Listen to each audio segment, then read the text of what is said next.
This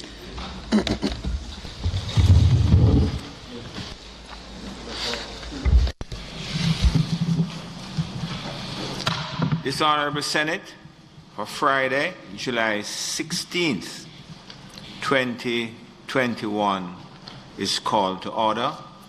We have two requests from members to join virtually, both of whom are traveling outside of the corporate area jurisdiction, and I'm satisfied that the travel is such that it was necessary, and I'm consequently asking the Senate to approve virtual attendance of Senator Longmore and Senator Golden Campbell, who will join subject to some technical difficulties that I think they are both on now.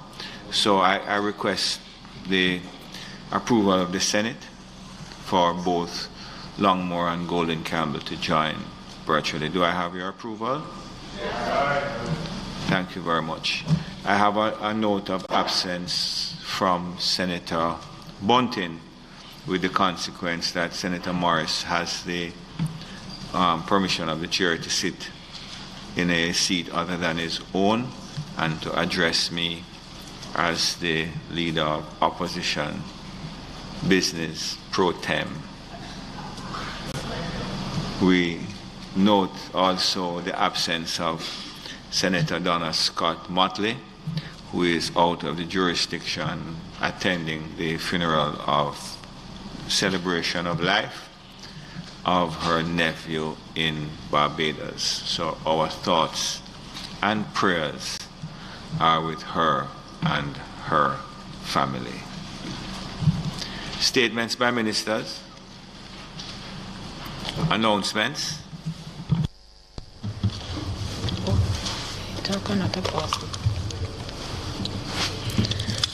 Laid on the table of the Senate today is a copy of the Bauxite Production Levy Act, Capital Development Fund, withdrawal number 1, order 2021.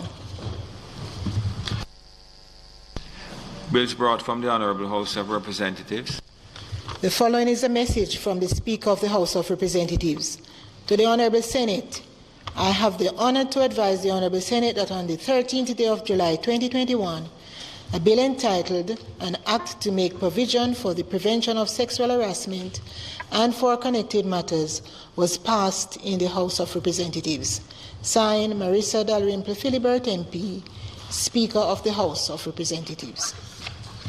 Mr. President, I signify my willingness to take charge of the bill. A bill shortly entitled the Sexual Harassment, Protection and Prevention Act 2021 read a first time. Mr. President, I beg to give notice of second reading of the bill. Thank you, Minister. Madam Clerk, that bill is, can I get a copy of it? You have copies yet? Oh, thank you very much. Petitions, papers, reports from committees, notices of motions given orally, questions and answers to questions, motions that may be made at the commencement of public business requiring notice, motions relating to the sitting of the Senate, motions for leave to introduce bills, the presentation of bills without the leave of the Senate first obtained. Public Business Minister. Thank you, Mr. President. Mr. President, today the State of the Nation debate continues with presentations by Senator Gabriel Morris and Senator Aubin Hill in the order in which I have just named them. I ask, Mr. President, that you allow the debate to continue. Thank you very much, members.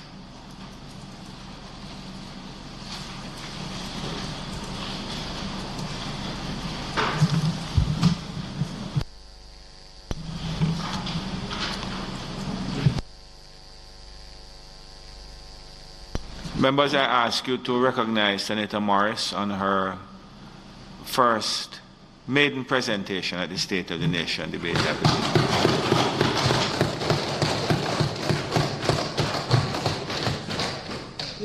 as they say in some other space, make her feel welcome.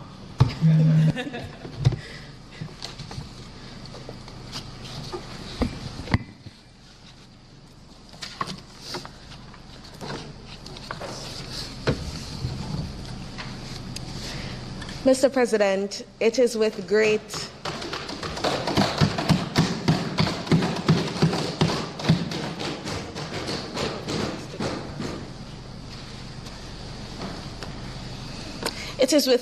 pride and humility that I rise this morning to deliver my first State of the Nation debate. Colleagues, I must take a moment before proceeding to publicly acknowledge the Creator for extending a guiding hand, especially in these past few months, which have been both challenging and rewarding. I continue to be comforted by Jeremiah 29, verse 11. For I know the plans I have for you, plans to prosper and not to harm.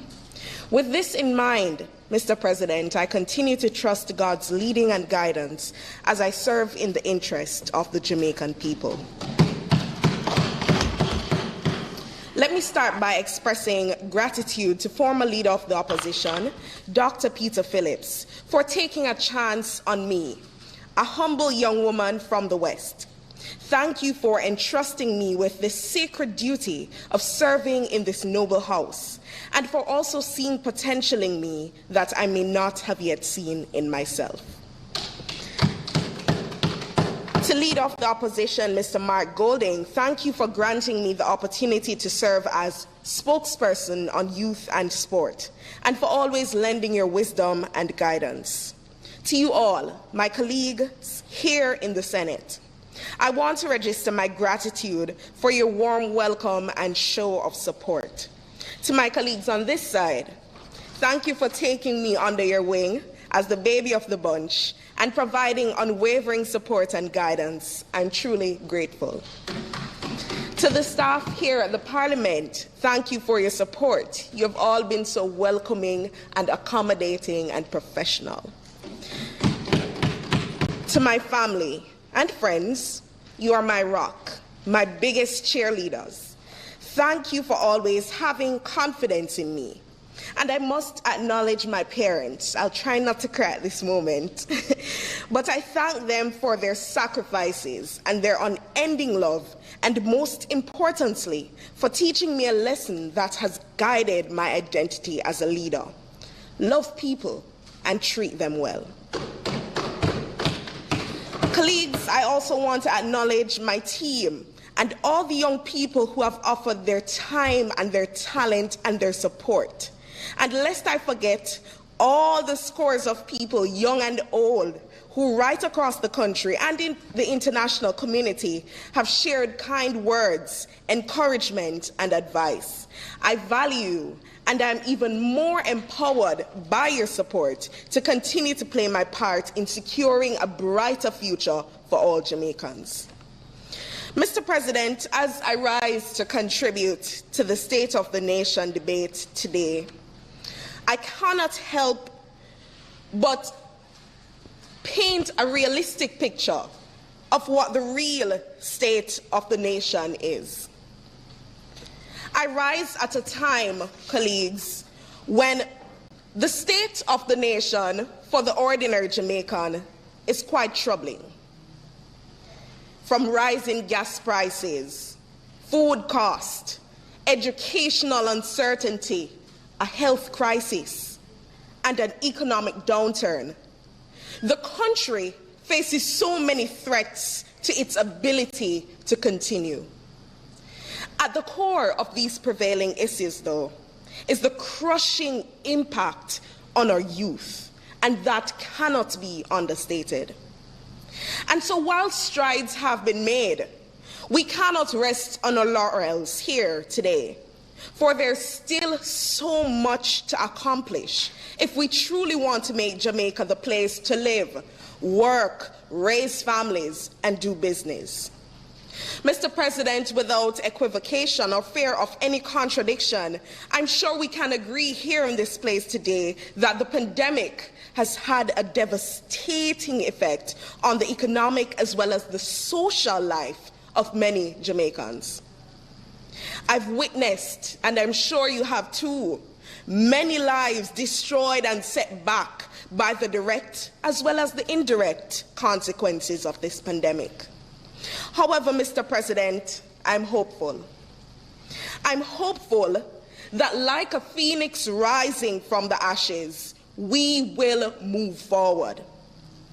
I've also observed in these past few months the resilience of the Jamaican people, and in particular, our young people who have harnessed the opportunities in this crisis. They have started new businesses. They've learned and honed new skills. They have diversified their streams of income. Therefore, it is important that as we have discussions surrounding our recovery from the impact of COVID-19, that the conversation is not merely limited to returning to life pre-pandemic, but it is extended to exploit the opportunities that the pandemic has created. We must also learn from the lessons taught. And above all, I believe that we must revolutionize our thinking to not merely recover, but to thrive.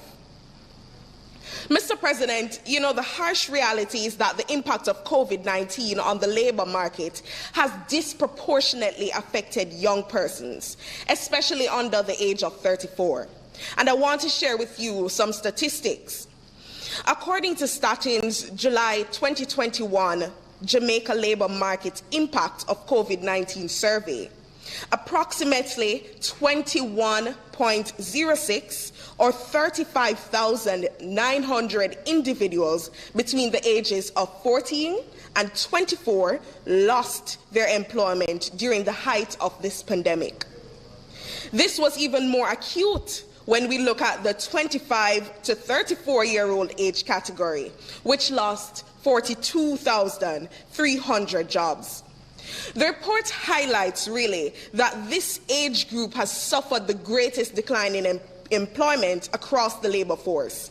Cumulatively, persons under the age of 35 in this country have lost 78,200 jobs. Even more jarring, Mr. President, according to Statin labor force indicators, the youth unemployment rate has risen to 24%, an increase of over 5% from last year.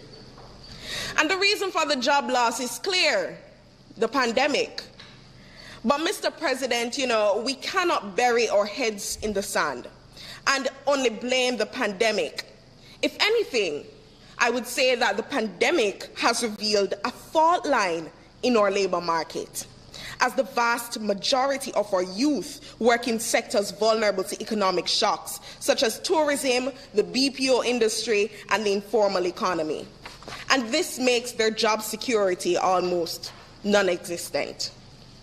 The way that we improve this reality for many of our youth is not merely to reconstruct a pre-2020 economy with its many economic disadvantages for youth, but to create a truly 21st century economy that is focused more on technology, skills training, and vocational courses. We can look at the work of the Heart Trust, which I must at this moment laud for their tremendous contribution to young people. And just yesterday, we celebrated World Skills Day. However, I believe that much more needs to be done if we're to ensure that our population becomes more highly skilled to properly participate in tomorrow's economy. And let me say that the opposition supports the plan to reconstruct more STEM schools. Nevertheless, time is of the essence, and we must act now and in the short term so that our youth will not be left behind. In light of this, I want to recommend the following. a recommendation that the Ministry of Education accelerates the Coding in Schools program to deliver basic IT and coding in all secondary institutions. Secondly,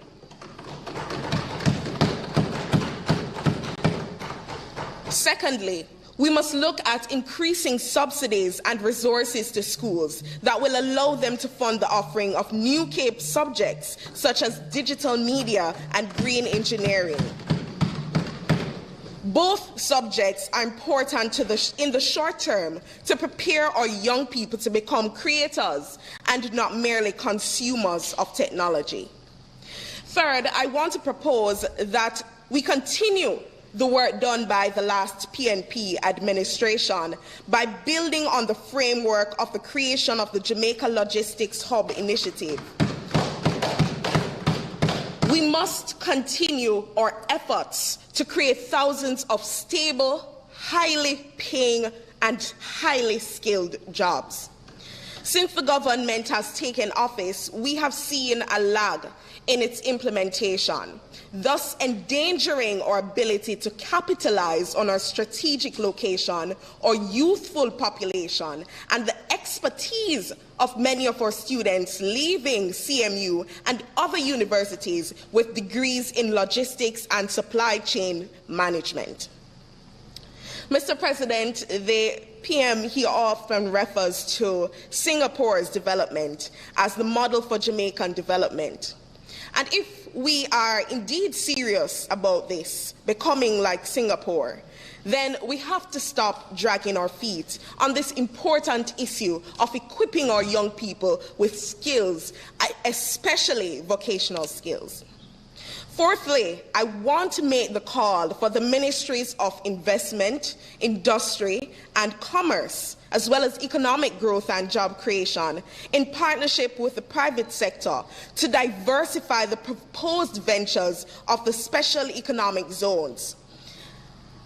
We need to increase disclosure on how to become members, and not solely focus on overseas investors and established players, but also establish a pathway for our young people to flourish and be a catalyst for technological advancement, skills training, and entrepreneurial development. Mr. President, frankly, we have to invest more resources to attract as well as retain our brightest young people and attract international investors. The recent announcement of the $1.3 billion investment should not blind us to the reality, as it doesn't target many local investors, but instead, it should guide us on a path to recovering stronger. I will not dispute the positive impact of employment that has been created, but any strong economy is built on the strength of our small and medium businesses.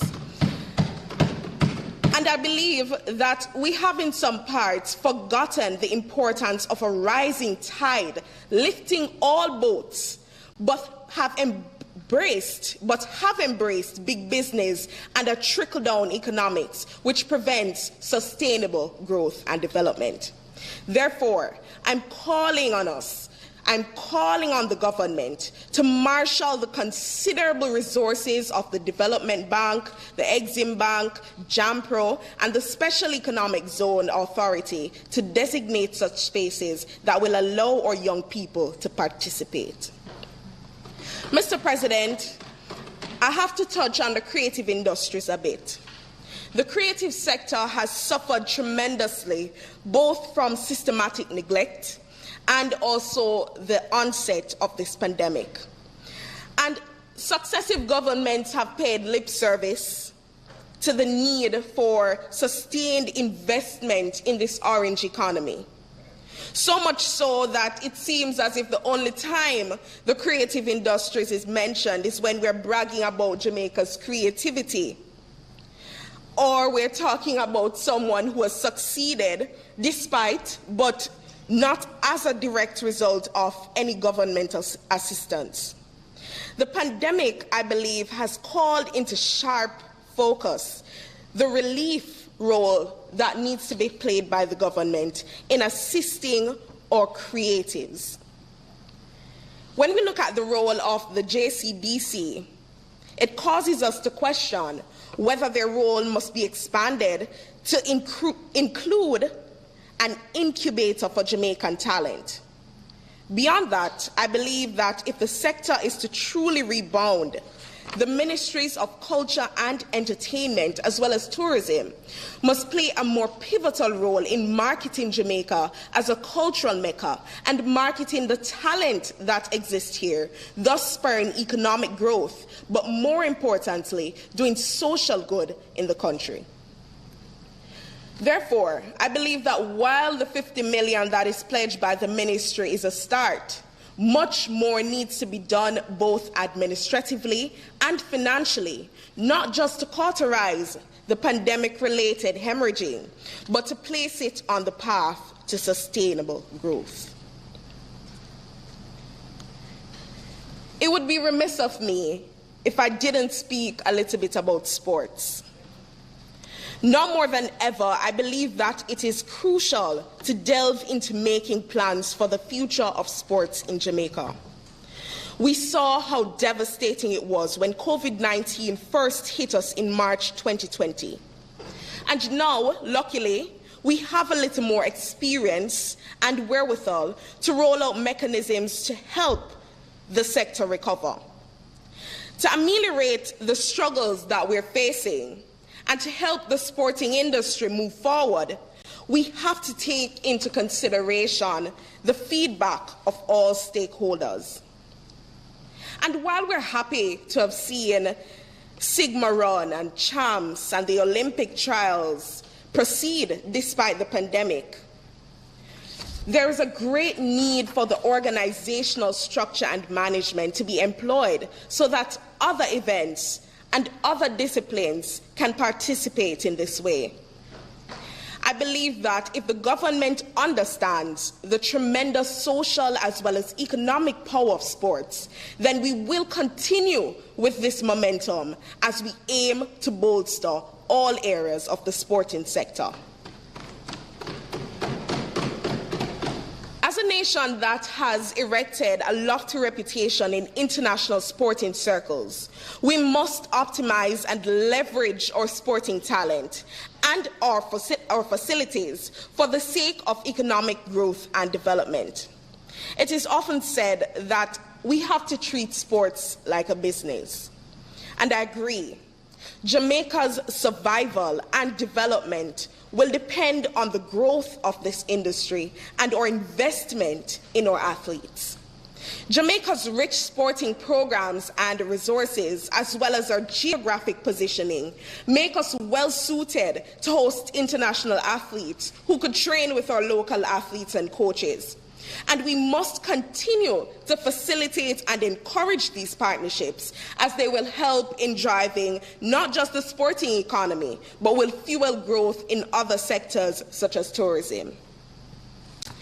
In my consultations with athletes, coaches, and industry leaders in sports, I've learned that many of their concerns extend beyond athletes' ability to remain competitive. It goes beyond that.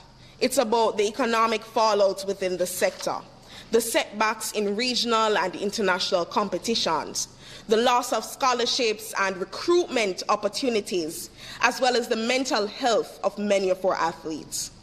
These concerns are truly valid, as lives and livelihoods are on the line. With this in mind, I want to again make the call for the revival of the National Council on Sports, which I believe can facilitate dialogue on important issues in the sporting world, and also bring together the sporting associations, technocrats, and other key stakeholders. The reconvening of this council will also allow for the sharing of best practices, facilitate collaboration, and should assist in establishing a plan of action which includes short-term and long-term growth goals for the sector. Sports is such an important part of our national identity. Thus, we have to support them beyond cheering when they excel, but we must work in the interest of all our sportsmen and sportswomen to ensure that there's a 21st century plan to advance Jamaica's standing in all disciplines.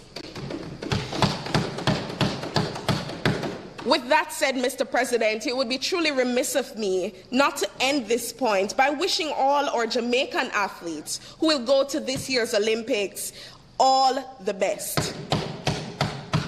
I want to also invite you to commend and wish our reggae boys well as they compete in the Gold Cup journey.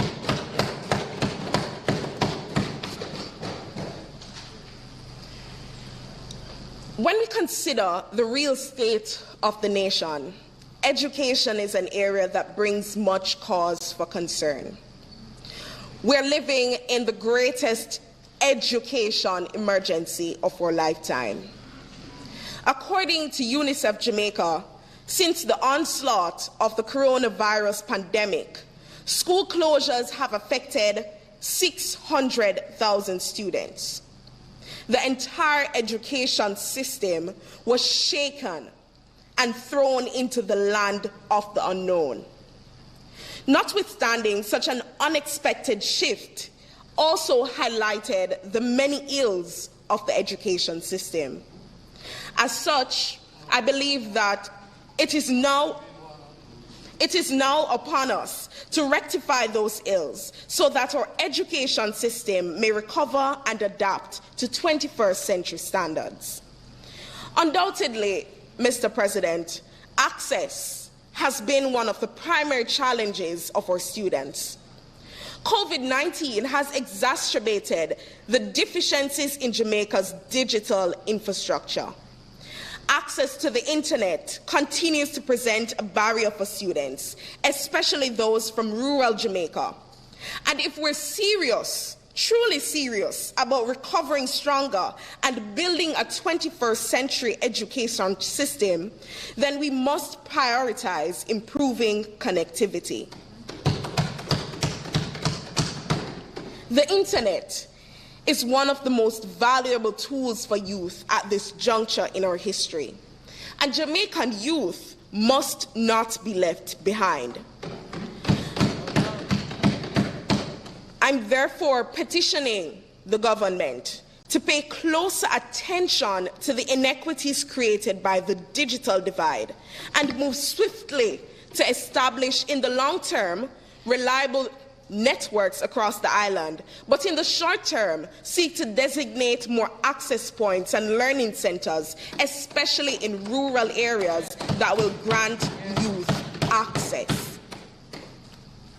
The shift to an online modality has also increased absenteeism, as many students simply don't have the necessary devices and continued internet service. Furthermore, many of our young people are left unsupervised at home to navigate distance learning on their own, with teachers, some of who themselves are lacking the proper training to successfully navigate this modality. Training and resources, I should say. In addition to these challenges, it is also quite worrying that the closure of schools has increased the cases of child abuse. As of May, the Child Care Protection and Family Services Agency reported that 12,600 cases of child abuse and rising numbers in missing cases have been reported. In the past few weeks, we've all noted with outrage the horrifying acts meted out against our children. And colleagues, I believe that the onus is indeed on us here in this House to join in ensuring that legislation protects our children. But in addition to that, I want to encourage Jamaicans to remember that it still takes a village.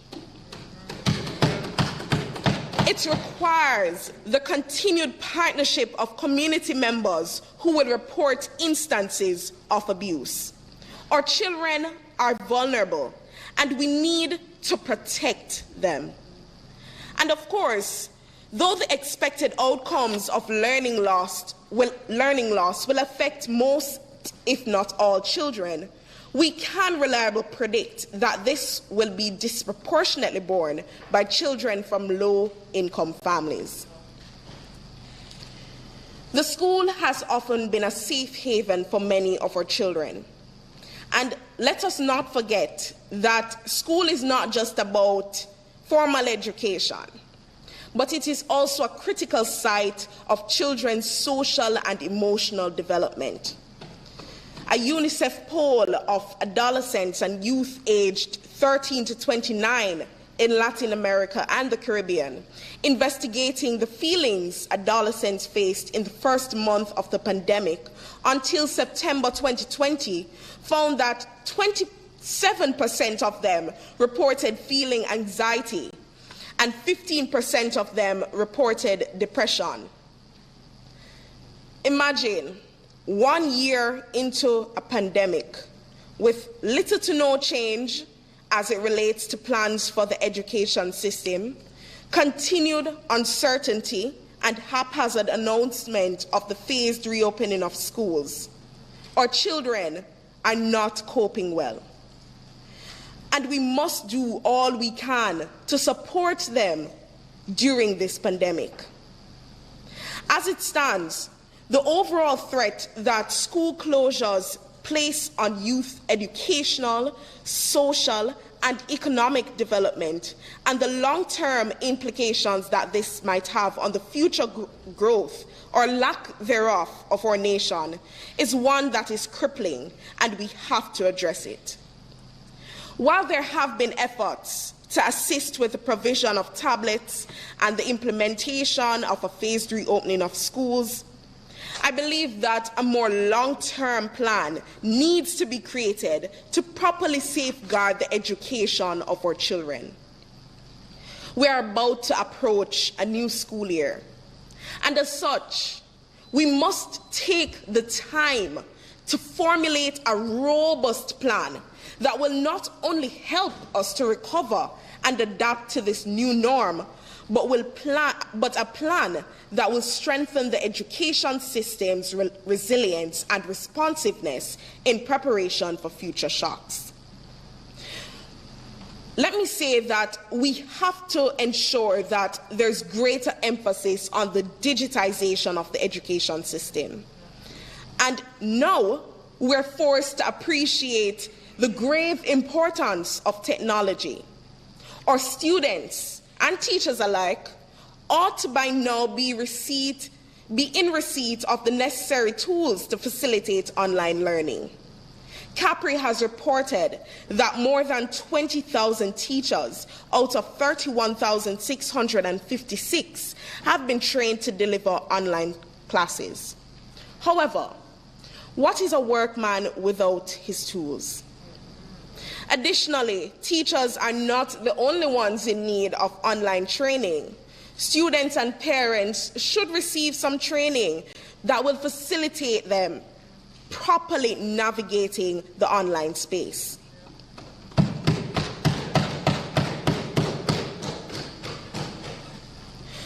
Most importantly, I want to again emphasize that a framework must be created for the phased reopening of schools. This reopening should not be a haphazard announcement, but one that is built on the input of educators and stakeholders. When we look at the UNICEF framework, schools should operate in a blended approach, where for face-to-face classes, there should be a timetabling and scheduling that allows each year group to be duly accounted for. The aim should be for the reintegration of marginalized children, with emphasis on remedial learning to compensate for the loss. Proper evaluation will also be required to assess the learning gaps that exist, so that we'll be able to tailor our curriculum accordingly. Continued emphasis must also be placed on digital literacy so that our students will not be left behind. Notwithstanding, we cannot ignore the risk of COVID-19. Such as prior to reopening, schools have been running without water or proper sanitation stations and a cleaning routine to sanitize classes after being in use. We have to ensure that the proper protocols are in place in our schools to protect our children and also to protect the teachers and workers. A decision model must be developed for the reopening and closing of schools if necessary, if there should be a resurgence of community transmission on a wide scale. And this should not be a haphazard decision that is communicated from a podium at a press conference. Stakeholder communication is critical in building trust and engendering the partnership needed for a functional education system. Parents, teachers, and students should be better informed of the plan of action and the status of the education system.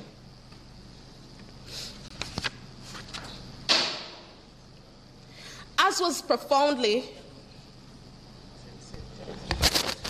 Mr. President, might the Speaker be permitted a further 10 minutes to complete her presentation? Thank you very much. The question is that the Speaker be given an additional 10 minutes to complete her presentation. Those in favour?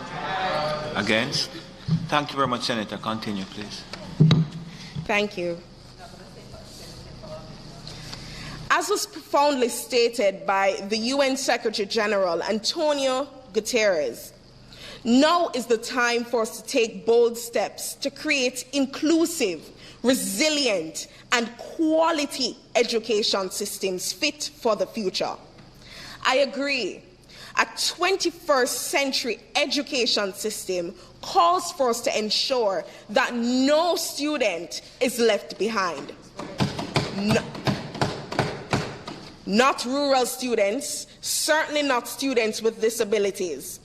There must be greater attention placed especially on these two groups of students and getting them back on track. In summation, Mr. President, Jamaica has been hit hard by the pandemic. Nonetheless, our people have proven themselves resilient. With little, but with talawa, as we have always said. And the government, therefore, should seek to assist, develop, and respond to the Jamaican citizenry and reward their resilience. Their needs are significant, and many of them have been left unaddressed. This is what has resulted in the current state of the nation. However, Mr. President, there remains in no small part the light of hope. We have hope. Hope that we can recover our sporting and education sectors. We can build the capacity of our youth. We can ensure that we secure a brighter future than the one currently available to us. Mr. President, the state of this nation is not hopeless.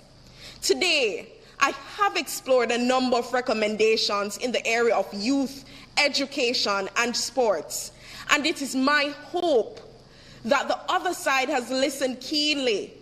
We cannot afford to not ramp up our efforts and adapt these areas in a manner that not only meets the new challenges, but remedies the old weaknesses. The COVID-19 pandemic has not beaten Jamaica, a country which has risen to face the 21st century challenges before and will continue to take advantage of 21st century opportunities. Our athletes, our youth, our students, they expect this, and we, their representatives, must deliver. I thank you.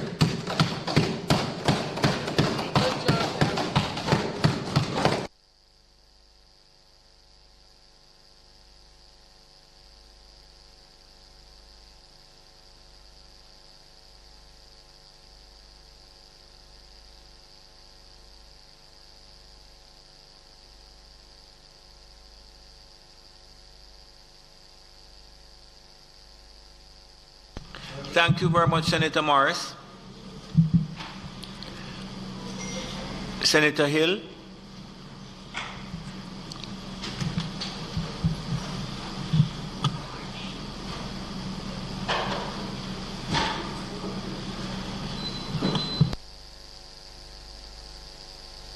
Senator Samuda.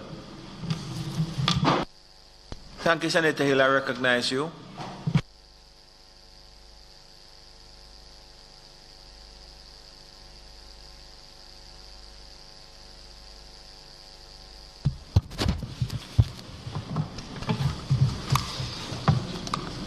Mr. President,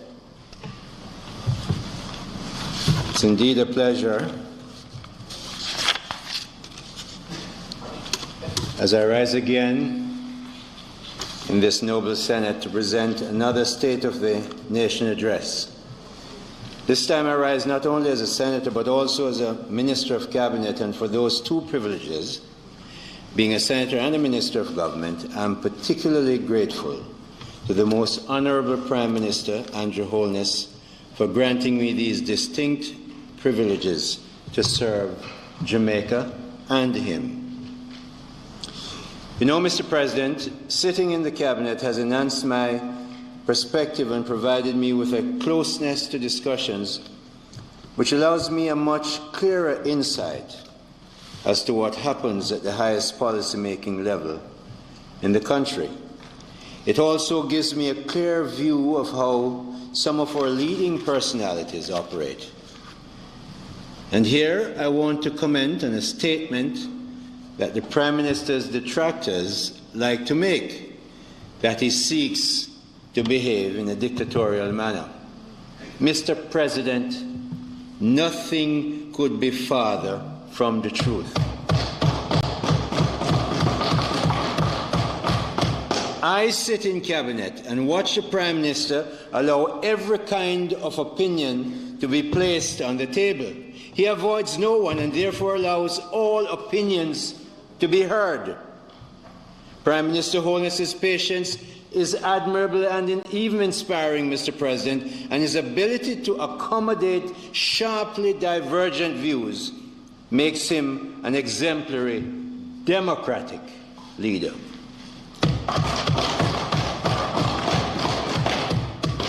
Mr. President, Cabinet meets from 10 a.m. till well past 10 p.m. sometimes, and that is because Prime Minister Holness allows everyone his and her say, and then he sets about crafting a set of consensuses which is then taken to the people via Parliament the very next day.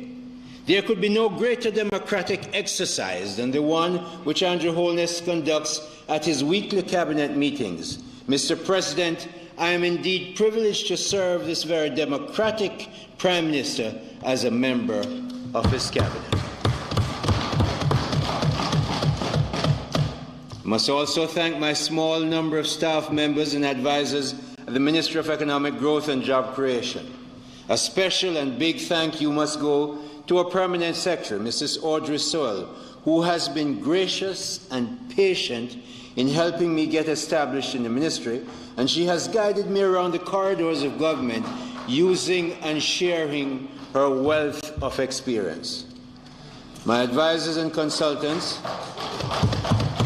Mrs. Sewell deserves that round of applause. She's outstanding.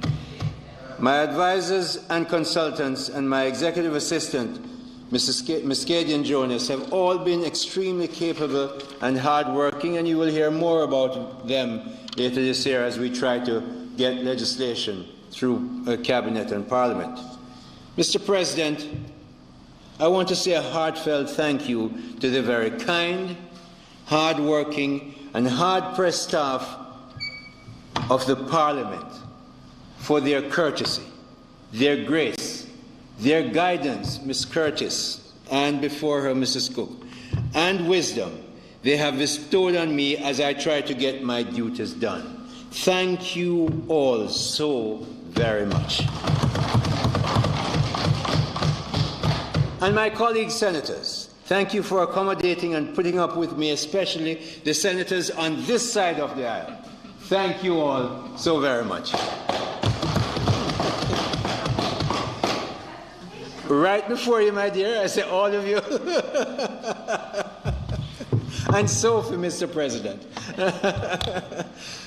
Of course, Mr. President, a very, very special thank you must go to my family members, especially my dear wife, Tamara, for being so patient and helpful as I try to carry out my added duties as a member of Cabinet. Many thanks to my close friends and collaborators in the 1-1 Cocoa Group, and they know who they are. And as you know by now, Mr. President, my deepest gratitude and thanks must go to my Holy Heavenly Father, who has blessed me with the grace and mercy of His Son, the Lord Jesus Christ, and offers me His guidance, wisdom, understanding, and courage, even when I do not deserve it or even desire it.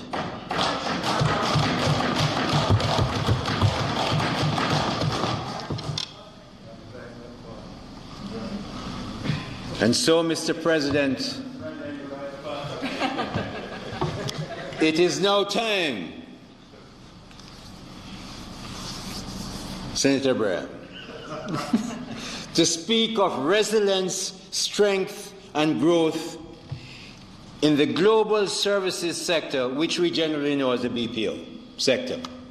I heard my dear friend, Senator Morris, on her maiden speech, speak a lot about this. I will give you some other perspectives. Almost everything changed for the worse during COVID-19 pandemic, which arrived in Jamaica in March 2020, Mr. President. Health, schooling, and education, and yes, we've had challenges, but boy, Mr. Favour Williams is working hard with our team to make sure our schools get back on track this summer and into the fall. Schooling, education, entertainment, employment, real growth in unemployment, how people work mainly a lot from home, travel and tourism, and how we socialize with our family members and friends all took a very negative downturn since March 2020. This is a very good time, Mr. President, to encourage Jamaicans to go and take your vaccine when your turn comes.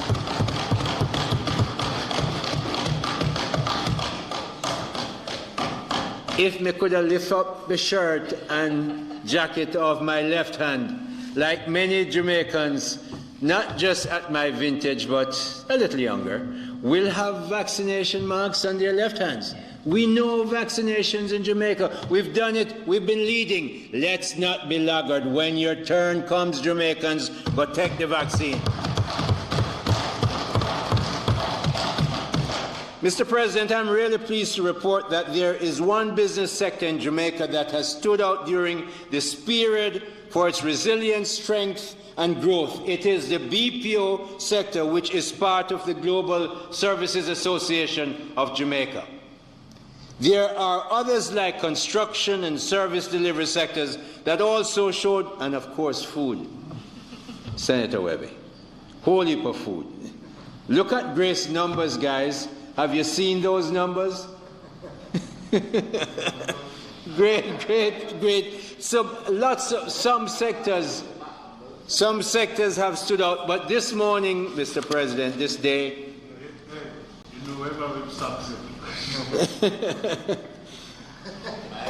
I am looking exceptionally at the business process industry that has performed so very well over a very difficult last year and a half.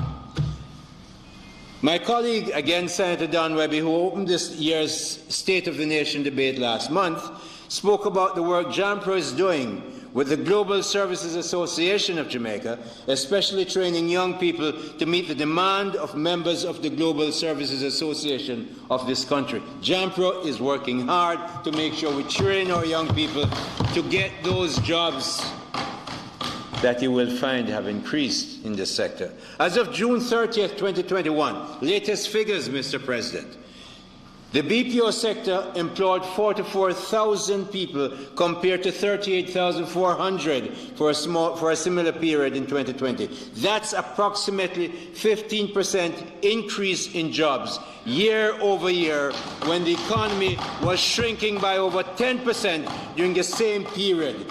Jamaicans, we are building back stronger. Mr. President, I'm extremely pleased to tell Jamaicans that in the year to June 30, 2021, the BPO services sector brought in US $780 million to the Jamaican economy. That's no small sneeze when at a time when our economy was shrinking. So clap again for $780 million coming in through the BPO sector. We are, Mr. President, building back stronger. There are 87 operators in the sector, Mr. President, both domestic and international, occupying 105 sites across Jamaica. 10 of these operators are Fortune 500 companies. We want to say it loud and say it clear that this Andrew Holness administration truly appreciates the commitment of cash, management and energy these investors have made to Jamaica and the thousands of jobs they have provided for so many grateful Jamaica. We are thankful to them, Mr. President.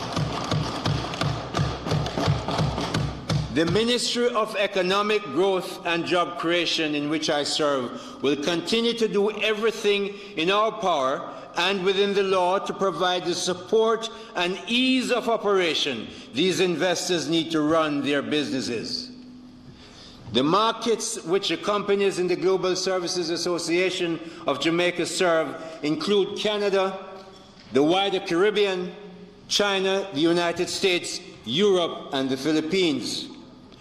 Growth plans for this sector include 9 new sites across Jamaica by existing players, Senator Morris, which means, of course, it's the younger Senator Morris to whom I speak, which means organic growth, Mr. President, and there is a new investor who is about to establish a center-seat facility in the Montego Bay area.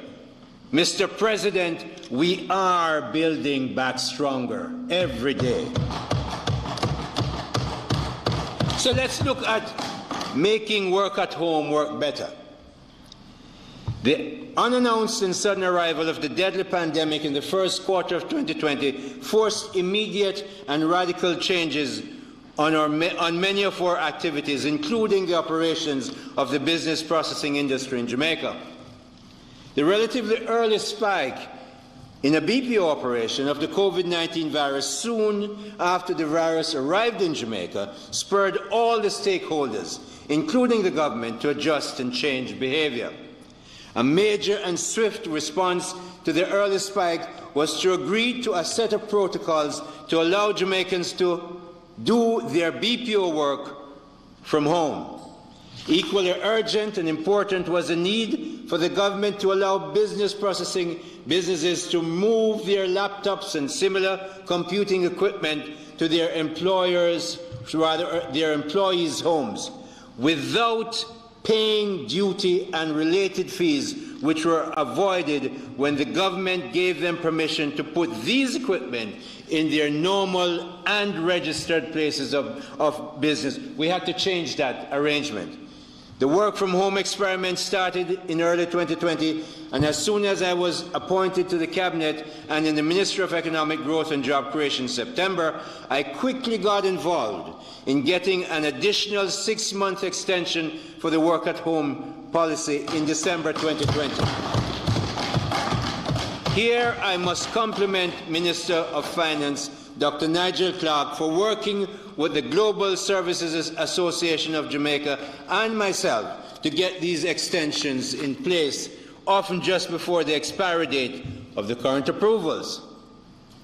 I have been negotiating with the Minister of Finance since that time, and just before the end of June and the last 6-month extension, Dr. Clark and his team at the Ministry of Finance agreed to a longer one-year extension at the work-at-home policy. That's a very important move. This longer extension allows investors and operators more planning and operating time, something for which the operators had been pressing. Compliments must also go to Ms. Gloria Henry, who runs the Global Services Association of Jamaica and has been a relentless prodder and pusher through her many personal interventions with me and others to get the longer period extended. Congrats, Ms. Henry.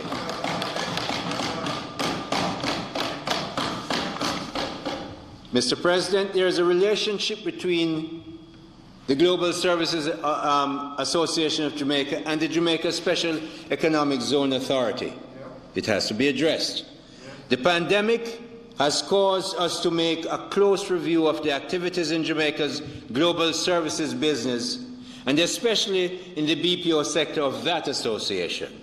In the process, we have decided to look at how best to make work at home operate more smoothly, efficiently, and mutually beneficial to all stakeholders. In this review, we have noticed that the working arrangement between the Jamaica Special Economic Zone Authority and the Global Services Association of Jamaica's members and operators is less than efficient and needs a thorough reworking.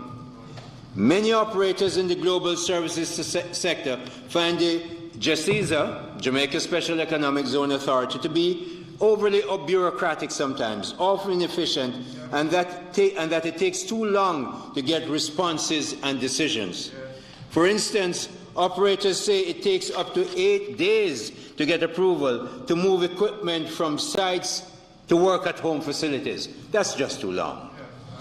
JACIZA quarterly reports often ask for information that is not regularly tracked.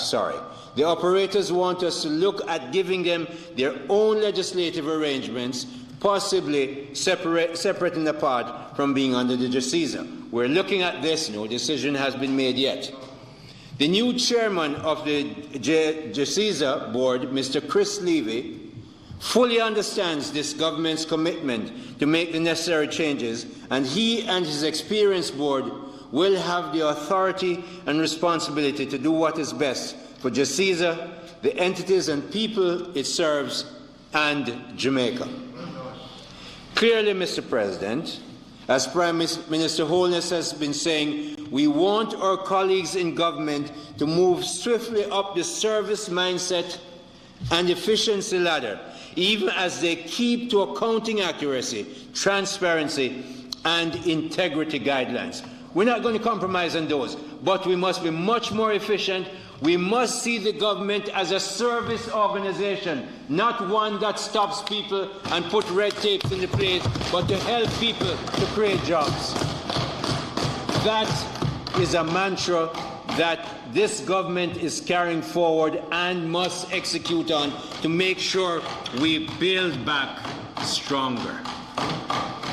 Absolutely. Mr. President, we're reviewing these requests and comments, and more will be said on this in the near future. We at the Ministry of Economic Growth and Job Creation want to make it clear the importance we place on the growing sector, this growing sector of our economy. We want to take all the necessary steps to make sure the BPO and other sectors within the Global Services Association of Jamaica have every operational incentive and ease within our laws and regulations to grow and prosper for all of our mutual benefit. Mr. President, you know that I have to speak about water. Water is an integral factor in building back stronger. Mr. President, it's a firm truism that no one says anything about water until they do not have it. Take a sip of yours. That's a good idea. Speaking of water.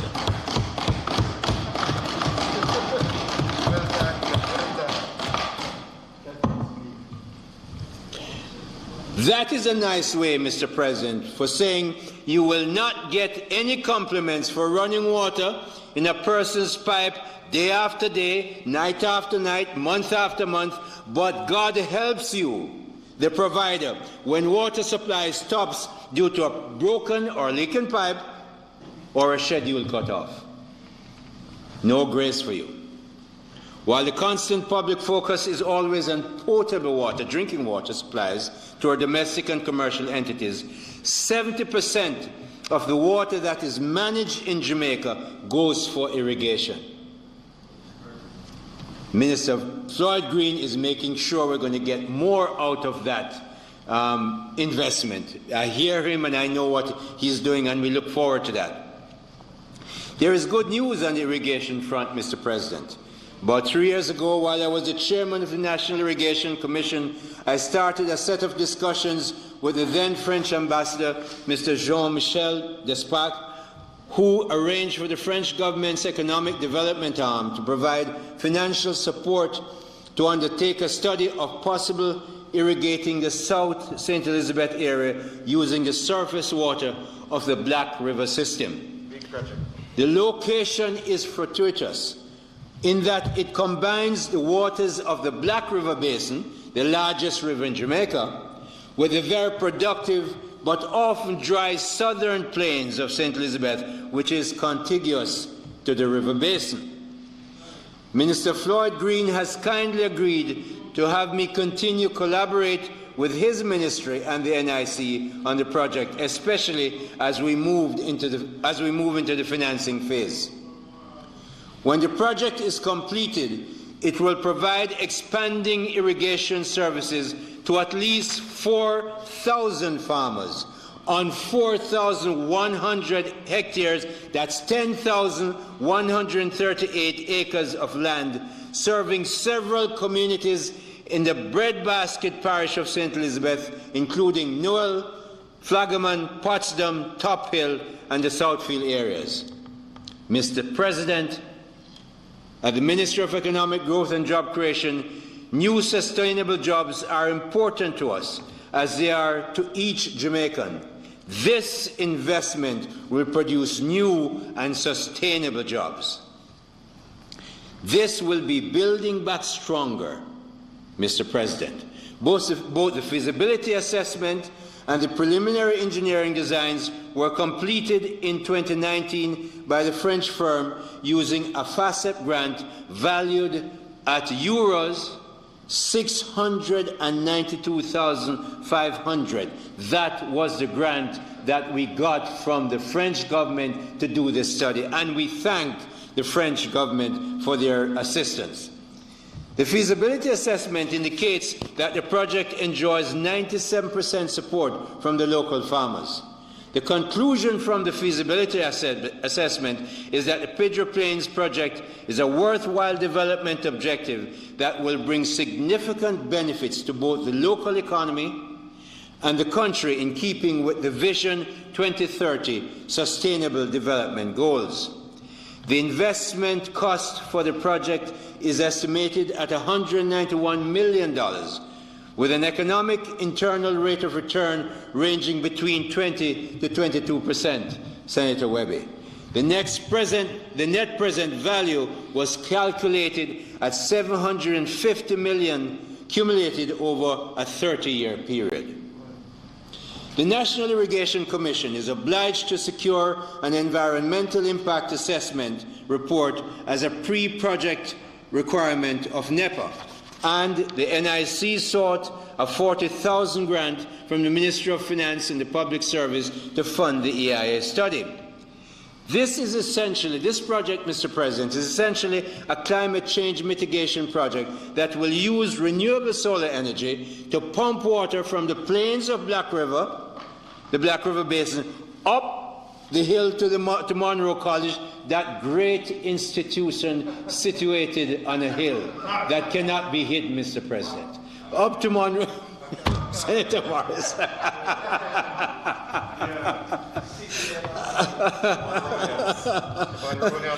Up to Monroe College, and will gravity feed the water back down to the farming areas that were mentioned above.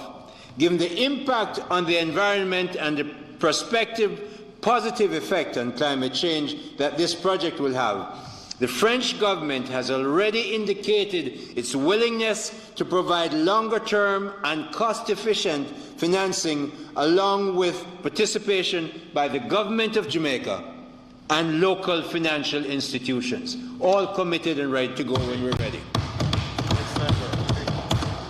The Ministry of Finance and the Public Service sees this as a very worthwhile investment that will enhance significantly a major economic growth area among a set of Jamaicans that we know to be high-producing and productive farmers. The Ministry has approved, that's the Ministry of Finance, has approved the expenditure of the $40,000 to do the environmental impact assessment study, Mr. President, and I'm pleased for that, and I thank the Ministry of Finance for that benefit. But there are some hard realities and opportunities that exist at the National Water Commission. Mr. President, in the last 15 years, the National Commission has made a net loss every single year. I have the spreadsheet here, all 15 years spread out. I have the profit and loss, and I have the balance sheet, all spread out. 15 years of loss. Now, some accountants may challenge me on the profit figure for 2013 because there was a $1.15 billion profit, accounting profit for the year. That was no cash that anyone could spend, Mr. President, just an accounting technicality resulting from the treatment of a timing difference related to deferred taxes. If you need further explanation, Senator Webby can have him and his team explain it to you, as I will if you want, if you're interested. The total accumulated loss for the 15 years since 2006, Mr. President, is, listen to this, $42,908,370,000 Jamaican dollars. Source a loss on this spreadsheet from the National Water Commission. In 2019, the NWC made a huge loss of $4,520,272,777, while in 2020, the NWC recorded a further whopping $5.67 billion loss. Loss after that $5.6 billion was about the same loss the sugar company made in the last year of its operation. Mr. President, what those losses mean is that in 2019, Jamaican taxpayers, many poor taxpayers, Mr. President, had to pump in over $4.5 billion into what is like a sinkhole for money at the NWC. And those same poor Jamaican taxpayers had to inject an even larger amount of $5.7 billion into the Commission in 2020. The independent auditor's report, listen to this carefully, for March 2021 disclosed that the NWC had an accumulated deficit, as I told you before, of $42.9 billion at the end of their 2020 financial year, and at the end of 2019, that figure was $34.6 billion. The accumulated deficit, clearly, Mr. President, keeps going up. The bottom line of all this perennial loss-making water and sewage delivery service carried on by the National Water Commission is that it has a huge negative net worth of $12.6 billion as of March 31st, 21. Its equity is completely wiped out, Mr. President. Mr. President, the hard truth is that the NWC makes only losses in the business. Losses that have to be financed by many poor Jamaicans every year. The hard truth is that NWC does not have anything near the amount of money it needs to deliver the water and services Jamaicans need and expect. And the government of Jamaica does not have the cash or the fiscal space to take on the debt to give NWC the money it needs to spend. The external auditors rendered the following opinion on the National Water Commission in its the most current annual report, or its most current assessment of the financial statements. These conditions indicate that the existence of a material uncertainty that may cast doubt about the Commission's ability to continue as a going concern. Senator Webby would tell you that when you hear that, you know your company is practically finished if you're in the private sector. Mr. President, I make the case, and many Jamaicans understand the dark and stark reality, that this perennial loss-making activity at the NWC is simply not sustainable. But water is life. So what do we do, Mr. President? After no, Minister. Mr. President. Yes, Senator Morris. Time having been expired, may they extend his speaking time for another 10 minutes to complete his presentation. Members would have heard the question. Those in favor? Thank you, Senator Morris. Although the NWC does not have the full and very substantial amount of cash it needs to operate efficiently and to meet the growing expectations of the citizens that it serves, we at the NWC still spend a lot of money to keep supplying water to Jamaicans and to keep thousands of Jamaicans in decent paying jobs. Here's a small sample of the $7.5 billion that we will spend in this fiscal year. The Greater Mandeville Water Supply Improvement Project will spend $500 million on that. The Essex Valley building in Nain, not just the water. In fact, this is a good point to say that the British government gave us a grant of $59 million to develop the Essex Valley water system in the eastern part of St. Elizabeth. The $100 million that NWC is going to spend is for equipment and buildings to make sure that the service is well established. In Spanish Town, the Spanish Town Road, 6 miles to Glenmore, road transmission main, $3.5 billion, Mr. President. We are building back stronger every day, even at the challenge NWC. And people will remember those blue pipes, the dark blue one and the light blue one by ferry, that took so long and we could, no, you don't remember? If you get the water, you say nothing. The only time you hear about water is when there is no water. So we have to keep working to make sure there's water. The Spanish Town Road transmission pipe for KSA, that's $1.5 billion. To Port Royal main transmission placement in Kingston, $300 million. Island-wide pump replacement, $300 million. Mr. President, on these spends, we are building back stronger, even while we go through this difficulty.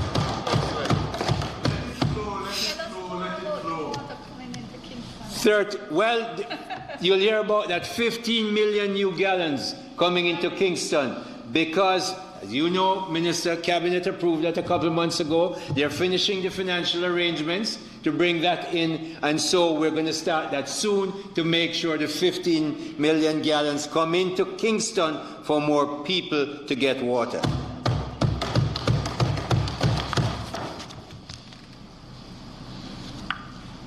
So, Mr. President, we have to look at fixing NWC.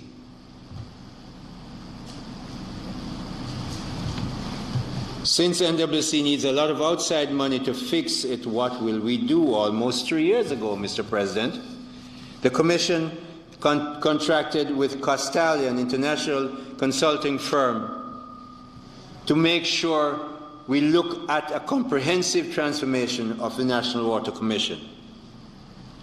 Castalia looked at the needs of NWC to be capitalized, the prospect of bringing in new corporate and individual investors, and here were their three main initial conclusions.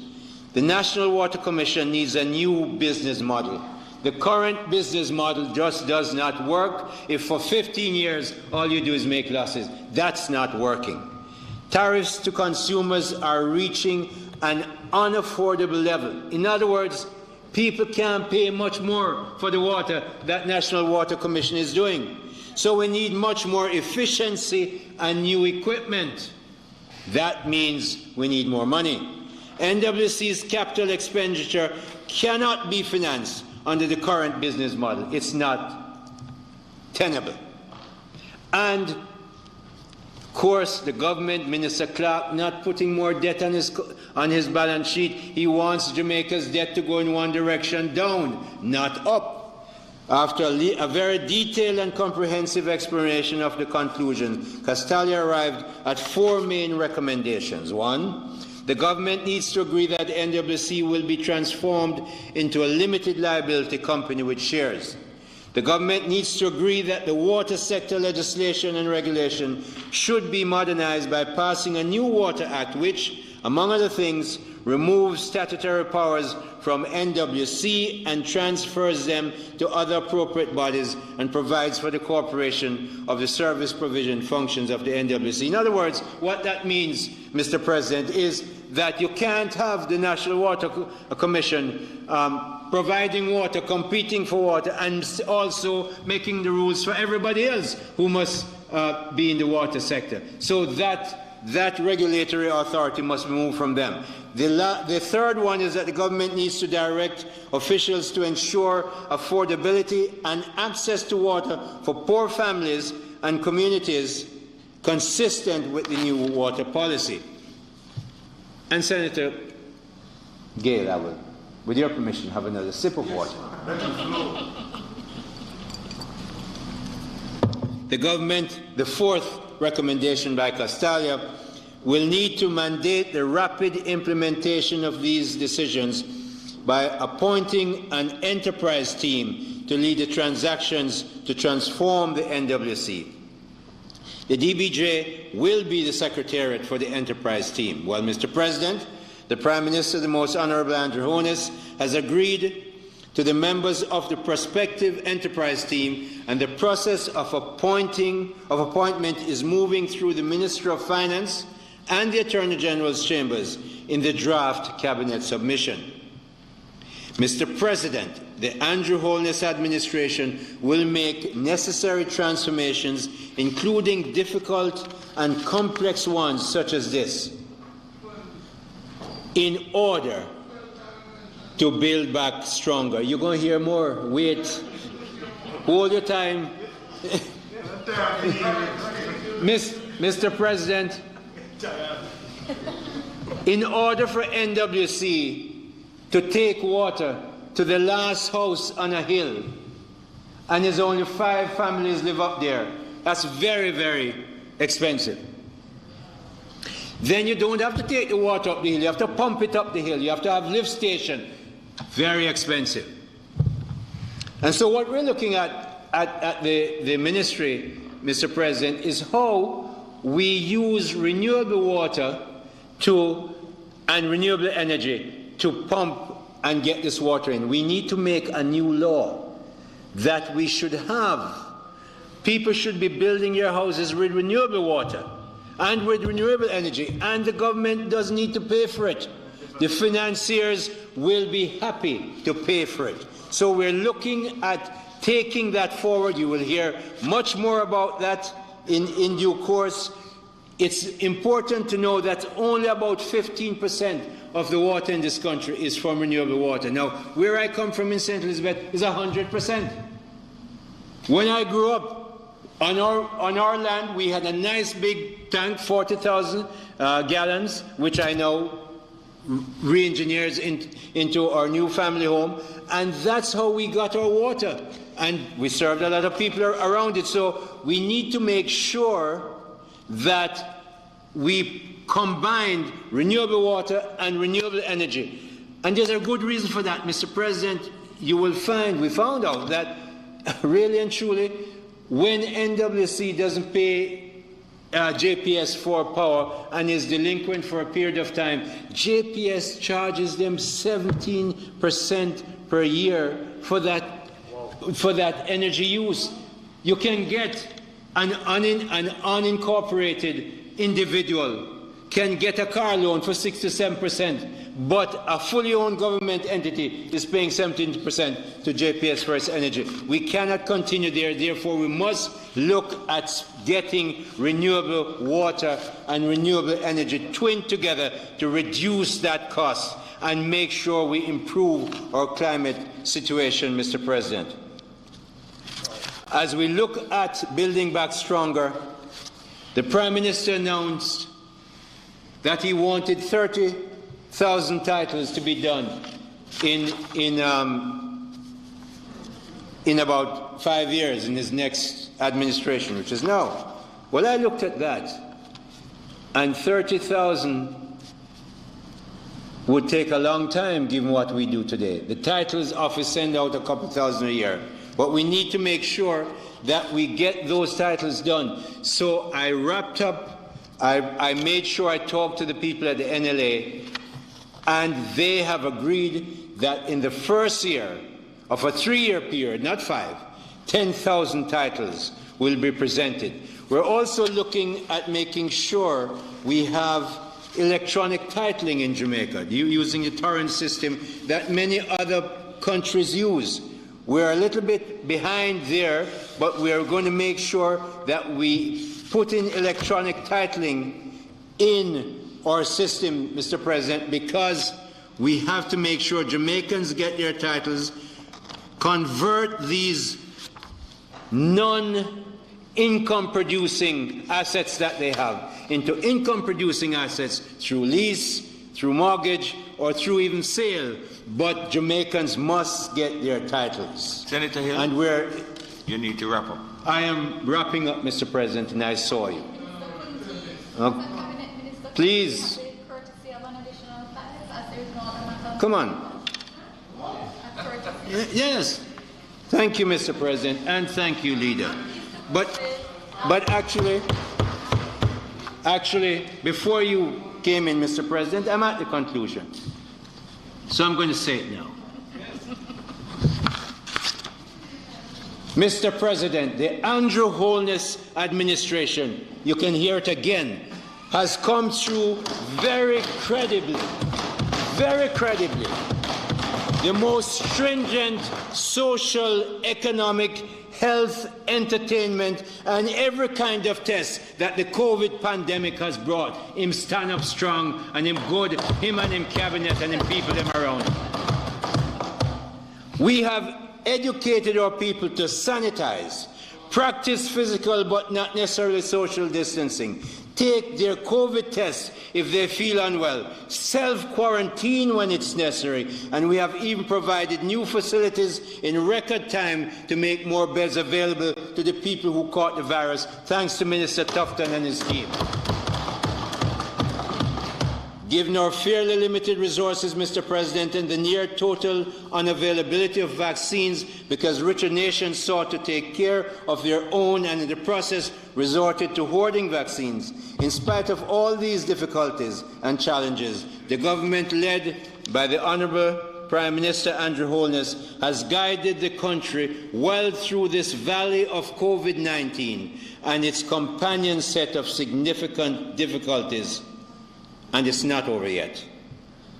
As I did in the beginning, I asked Jamaicans again to take the vaccine when their turn comes around.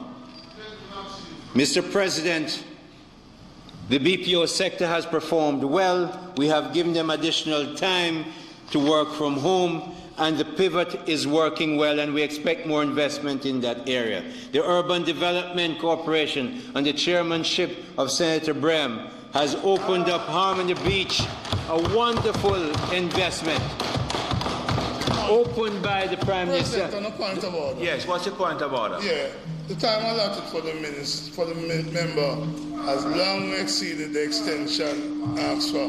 Are we giving more extension? Yes. So let us move for that so that he can get... Senator Brown. Yeah. Over by 2 minutes, and I'm allowing him to wrap up. Thank you, Mr. President. It is amazing It is amazing that it is Senator Brown who is asking a speaker to wrap up. Jamaica's tourism minister is right now in Kenya. I just spoke to him before coming in here. He and I visited Spain and Saudi Arabia, and let me tell you something, and listen to this carefully. We take this for granted. Ed Bartlett is a star on the international tourism scene. When he comes back from Kenya, you're going to hear what he does. Sorry, Mr. President, might I just, to follow on, as a cabinet minister, might the Senate be willing to just offer the courtesy to Senator Hill? I know you have made a general ruling, but just as is particular, we don't have a lot of them in here, so it's not something to be abused. I wonder if we could allow him the courtesy, Mr. President, of another 5 minutes. Probably will be less. Extending the time for the member to complete his presentation, but it can't be in the context of a cabinet minister. It has to be within the context of a senator speaking, and we're seeking extension. Senator Morris, if you choose to move the request, then you can do so, and I'll put so it in I move that the member be given an additional 5 minutes to complete his presentation. The members would have heard. Senator Morris, thank you so much. The members would have heard the gracious request from Senator Morris, and I put it to you. Those in favor? Against? We are in the process of fixing NWC to be fit for the purpose that Jamaicans need it to be. And you know, Mr. President,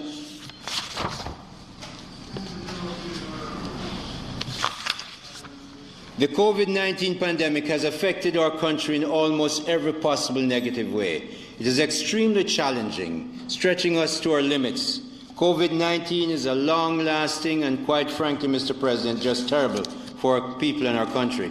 But, Mr. President, we are Jamaicans. We never give up. We fight for successes even when only the will to win is left. But we are Jamaicans. Mr. President, no matter what COVID-19 pandemic might do, we are Jamaicans and we shall sing. We sing through all the circumstances for decades, Mr. President, until the whole world had no choice but to declare the song of our preeminent singer, Mr. Bob Marley, is the best song of the last century. None other could match One Love. I hear it in scores of countries around the world, Mr. President, and we as Jamaicans will continue to sing through this pandemic, and we will win. Mr. President, we toil and train and compete until we win, and we win in many of the Olympics since those early days in Helsinki, and we kept competing and shining until today. This wonderful story of ours, Jamaica, is the home of the fastest woman and the fastest man living on the planet. We are winners, Mr. President, and we don't give up. Luckily for Jamaica at this time, Mr. President, we have a Prime Minister in Andrew Holness who is a clear winner. No question whatsoever about that. Prime Minister Holness and his cabinet of ministers have given the country wise, balanced, unconfrontational, and forward-looking leadership based on good knowledge and data. And so, Mr. President, in the face of this terrible pandemic, Jamaica is building back stronger, and we will overcome this pandemic too, and we will win, Mr. President. Thank you.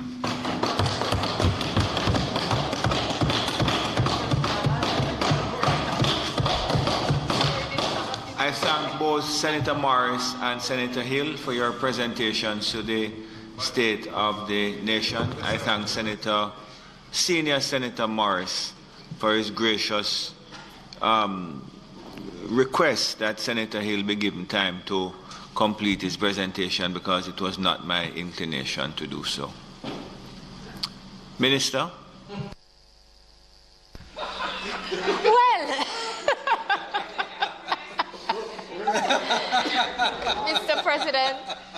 Mr. President, I knew it was not your inclination. You had been quite clear in the guidelines that you had given, and that's why I had asked for the special carvel, but understood. And we appreciate the request which was made. Mr. President, it is not intended to do any further business today. Might the Senate be adjourned for a date to be fixed? Thank you. Thank you very much. Members, the question is that the debate of the State of the Nation be suspended. Those in favor?